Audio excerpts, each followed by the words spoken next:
નમસ્કાર મિત્રો, NC classes ચેનલમાં તમારું હાર્દિક સ્વાગત છે। મિત્રો, ખાસ કરીને જો તમે અમારી એનસી ક્લાસીસ ચેનલમાં નવા હોય અને હજી સુધી આપણી એનસી ક્લાસીસ ચેનલ સબસ્ક્રાઈબ ન કરી હોય તો મિત્રો સબસ્ક્રાઈબ કરવાનું ભૂલતા નહીં। તો જૂના શિક્ષકો છે ટેટ પાસ કરવા માટે એમને મહત્ત્વના ન્યૂઝ આપણે આવી ગયા છે। 29 મેના રોજ ન્યૂઝ આવેલા છે। તો 2026ના રોજ 29 મે આપવામાં આવેલા મહત્વપૂર્ણ ન્યૂઝ માટે જસ્ટિસ દીપાંકર દત્ત અને જસ્ટિસ મનમોહન દ્વારા એક ચુકાદો આપવામાં આવેલો છે। તો મિત્રો એના માટે અલગ અલગ આપણને અહીંયા માહિતી આપેલી છે, બરાબર। અગાઉ સુપ્રીમ કોર્ટે અંજુમન ઇશાત એ તાલીમ ટ્રસ્ટ વિરુદ્ધ મહારાષ્ટ્ર રાજ્ય કેસમાં ચુકાદો આપ્યો હતો। તે ચુકાદા અનુસાર રાઇટ ટુ એજ્યુકેશન એક્ટ હેઠળ શાળાઓમાં ભણાવતા ઇન સર્વિસ શિક્ષકો એટલે નોકરીમાં ચાલુ હોય તેવા શિક્ષકો માટે ટીચર એલિજિબિલિટી ટેસ્ટ પાસ કરવી ફરજિયાત ગણવામાં આવી હતી। આ ચુકાદા વિરુદ્ધ વિવિધ રાજ્યો, શિક્ષક સંગઠનો અને વ્યક્તિગત શિક્ષકો દ્વારા અંદાજે 65થી વધુ પુનઃવિચાર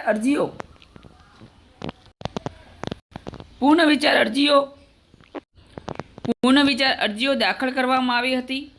તેમની દલીલ હતી કે આ નિયમ જૂના શિક્ષકોને પૂર્વવર્તી અસરથી લાગુ ન કરવો જોઈએ અને 2 વર્ષનો સમય ખૂબ ઓછો છે। બીજું છે કે સુપ્રીમ કોર્ટનું વલણ અને કાનૂની અર્થઘટન નિયમ પૂર્વવર્તી નથી। કોર્ટે સ્પષ્ટ કર્યું હતું કે આરટી એક્ટની કલમ 23ની જોગવાઈઓ અને 2017ના સુધારા મુજબ સંસદનો હેતુ શરૂઆતથી જ એવો હતો કે સેવામાં રહેલા શિક્ષકો પર ન્યૂનતમ યોગ્યતા ટેટ પ્રાપ્ત કરે તેવી આ કોઈ નવો નિયમ લાદવામાં આવ્યો નથી। શિક્ષકનું સ્તર સુધરે તે માટે કોર્ટે ભારપૂર્વક જણાવ્યું હતું કે આરટી એક્ટ એ બાળકોને કેન્દ્રમાં રાખીને બનાવેલો કાયદો છે અને બાળકોના ભવિષ્ય અને શિક્ષણના સ્તરના ભોગે અયોગ્ય શિક્ષકોને સેવામાં ચાલુ રાખી શકાય નહીં। ટેટ માત્ર એક ફરજિયાત લાયકાત નથી, પરંતુ કલમ 21A અંતર્ગત ગુણવત્તાયુક્ત શિક્ષણના અધિકાર માટે બંધારણીય જરૂરિયાત છે અને કોર્ટ દ્વારા આપવામાં આવેલી રાહત અને અંતિમ આદેશ છે। કોર્ટ આ અગાઉના ચુકાદામાં કોઈપણ કાનૂની ભૂલ ન હોવાથી તમામ પુનઃવિચારના અરજીઓને ફગાવી દીધી છે, પરંતુ વ્યવહારિક મુશ્કેલીઓ અને શાળાઓની વ્યવસ્થા ખોરવાય નહીં તે ધ્યાનમાં રાખીને કલમ 142 અંતર્ગત માત્ર સમય મર્યાદામાં આંશિક રાહત આપી છે। સમય મર્યાદામાં વધારો ઇન સર્વિસ શિક્ષકો માટે ટેટ પરીક્ષા પાસ કરવી મુદત 2 વર્ષથી વધારીને 3 વર્ષની કરવામાં આવી છે।